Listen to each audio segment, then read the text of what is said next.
video, hindi ko na patatagalin to. Wala nang patumpik-tumpik pa. I-flex ko lang yung worth 109 pesos na mini table. Sobrang aesthetic na nabili ko sa Black Up.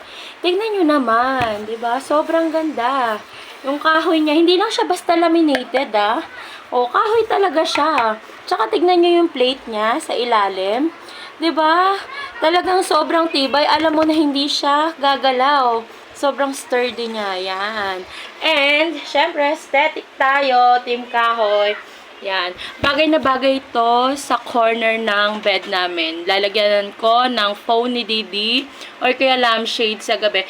Pwede rin to lagyan ng mga plants, patungan ng plants sa mga corner set nyo. So, corner sofa set nyo. So, yun lang. Kung gusto nyo mag-avail nito, search nyo lang mini round table sa Black Up.